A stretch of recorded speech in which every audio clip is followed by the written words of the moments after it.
Hi guys and welcome back to my channel. I hope you all are doing good. So आज का video है बहुत सारे students को ये डाउट रहता है कि उनको कनाडा 12th के बाद आना चाहिए या अपना ग्रेजुएशन ख़त्म करके आना चाहिए. So आज का वीडियो मैंने उसी टॉपिक पे बनाया है ताकि लोगों को एक क्लैरिटी मिले कि उनको 12th के बाद आना चाहिए या ग्रेजुएशन के बाद. मैं दोनों टॉपिक के प्रोज एंड कॉन्स बताऊंगी एंड अपना ओपिनियन भी दूंगी दोनों में से कौन सा बेटर है. एंड आप भी ये वीडियो देखो, दोनों के प्रोज एंड कॉन समझो एंड अपना माइंड बनाकर आओ कि आपको कब आना है. तो आगे चलते वीडियो में एंड बात करते हैं इस टॉपिक के बारे में. Stay tune guys, like this video, subscribe to my channel and watch till the end because this is gonna be informative. पहले मैं ये बात करना चाहूँगी जो बच्चे 12th के बाद आते हैं कनाडा उनके लिए, क्योंकि इसके भी प्रोज है एंड इसके भी कॉन्स है, तो ध्यान से सुनना. तो पहले करते हैं प्रोज की बात. तो अगर आप 12th के बाद कनाडा आ रहे हो तो आपको आईएलटीएस तो ऑब्वियसली देना ही पड़ेगा. आईएलटीएस और अब तो बहुत सारी और दूसरी एग्जाम्स भी है. तो इसका एक पॉजिटिव पॉइंट ये है कि अगर कोई बच्चा 12th के बाद कनाडा आना चाहता है तो आईएलटीएस के जो बैंड्स की रिक्वायरमेंट है वो जो बच्चा ग्रेजुएशन के बाद आता है उससे कम रहती है. तो उनके लिए काफ़ी ईजी हो जाता है आईएलटीएस क्लियर करना.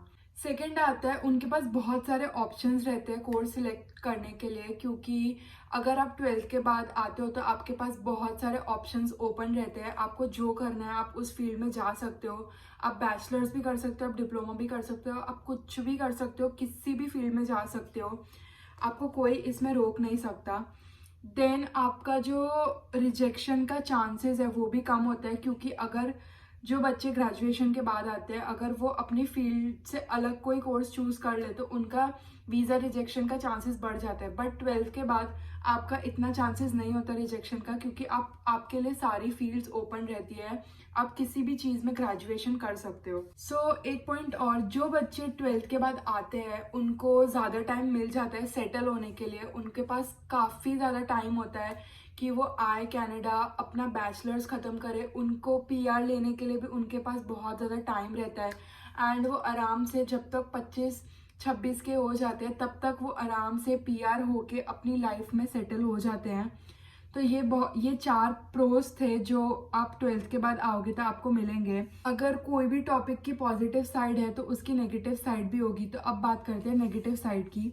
तो जो भी बच्चे 12th के बाद आते हैं वो लोग अगर पीआर के लिए अप्लाई करना चाहते हैं तो उनके पीआर के लिए उतने पॉइंट्स नहीं बन पाते, इसलिए उनको बहुत ज़्यादा टाइम लग जाता है पीआर लेने में. एंड उनको बहुत अलग अलग टाइप की जॉब्स भी करनी पड़ती है ताकि उनको कहीं से पीआर मिल जाए.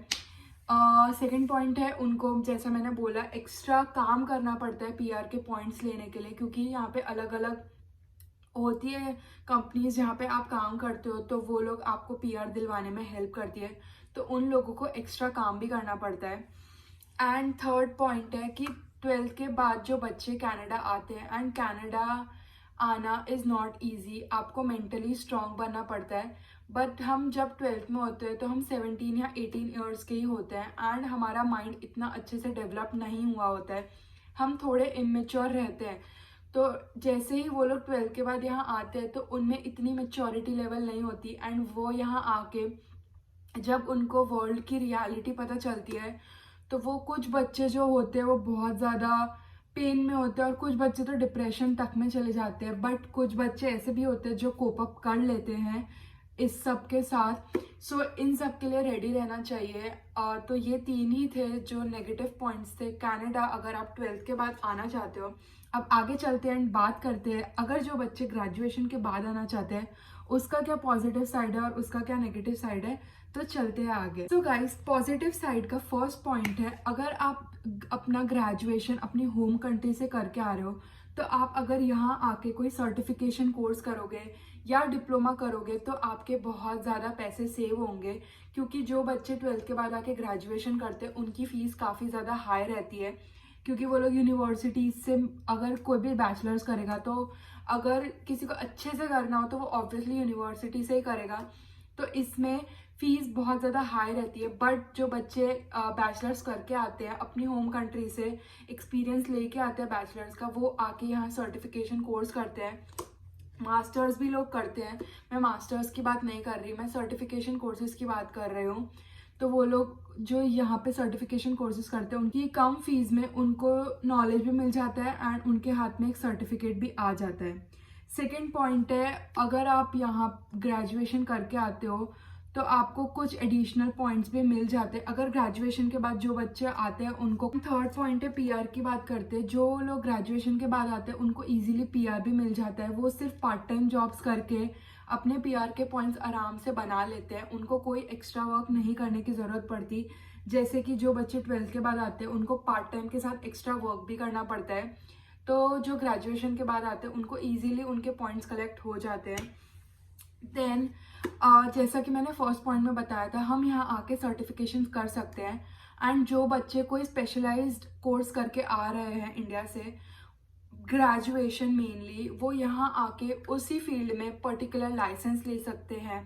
जैसे अगर कोई बंदा बैचलर्स ऑफ कॉमर्स करके आ रहा है एंड उसको यहाँ पे कोई फाइनेंस की लाइन में जाना है तो यहाँ आके डायरेक्टली सीएफए कर सकता है एंड वो एक फिनेंशियल लाइन में जा सकता है। तो ये बहुत सारे ऐसे प्लस पॉइंट्स है। आप अपने फील्ड में अपना सर्टिफिकेशन कोर्स ढूंढ के वो करके लाइसेंस अर्न करके लाइसेंस लेके बहुत अच्छे से यहाँ पे पैसे कमा सकते हो। देन अगर आप बैचलर्स और मास्टर्स दोनों करके आते हो और आपको अपना टाइम सेव करना है, आपको यहाँ आके वापस स्क्रैच से नहीं शुरू करना है, आपको नहीं करना है कि वो पार्ट टाइम जॉब्स जो मिनिमम वेज पे आपको हायर करेगी, अगर आपको वो नहीं करना तो आप ये भी कर सकते हो कि आप डायरेक्ट एक्सप्रेस एंट्री लेके यहाँ पे आ सकते हो कनाडा में।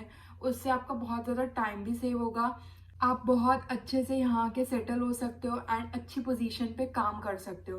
तो ये थे गाइस आफ्टर ग्रेजुएशन आने के बाद के पॉजिटिव पॉइंट। अब इसी के नेगेटिव पॉइंट्स की बात करते हैं। जो लोग ग्रेजुएशन के बाद आते हैं, ऑब्वियस ही बात है वो ग्रेजुएशन यहाँ के उसका कोई मतलब नहीं होता, क्योंकि यहाँ पे जो हम इंडिया से पढ़ के आ रहे हैं उसकी कोई वैल्यू तो होती नहीं है, हमें स्क्रैच से शुरू करना पड़ता है। तो जब हम लोग जो मैं भी एक्चुअली ग्रेजुएशन करके ही आई हूँ, तो जब हम लोग वो बच्चों को देखते हैं जो 12th के बाद आए हैं एंड वो अभी तक पीआर ले चुके हैं, तो हम लोग बहुत ज़्यादा डीमोटिवेट हो जाते हैं उन लोगों को देख के कि हम लोगों को वापस स्क्रैच से सब शुरू करना पड़ता है।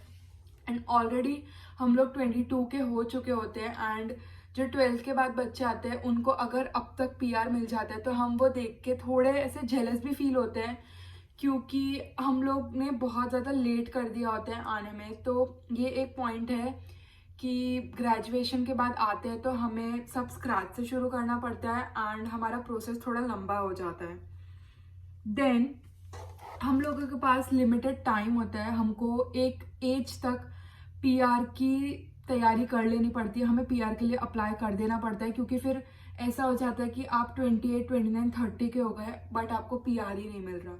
तो ये आपको ध्यान रखना है कि लिमिटेड टाइम में हो जाए। अगर ये क्रॉस हो गया तो आपको खुद एक डीमोटिवेशन आ जाएगी कि यार कुछ हो ही नहीं रहा है, अब क्या करें, वापस इंडिया चले जाए कि यहीं पे रहे। तो कोई मतलब नहीं है, आपने इतना टाइम वेस्ट किया है तो जो भी काम करो प्रॉपर टाइम में करना है। सो थर्ड पॉइंट है, हम लोगों के पास बहुत ज़्यादा लिमिटेड ऑप्शंस रहते हैं कोर्स सिलेक्शन के, क्योंकि अगर कोई बीबीए करके आ रहा है तो ऑब्वियसली वो फिर उसी फील्ड में जो उसने सब्जेक्ट्स पढ़े उसी के रिलेटेड उसको अपना आगे का सर्टिफिकेशन कोर्स लेना पड़ेगा।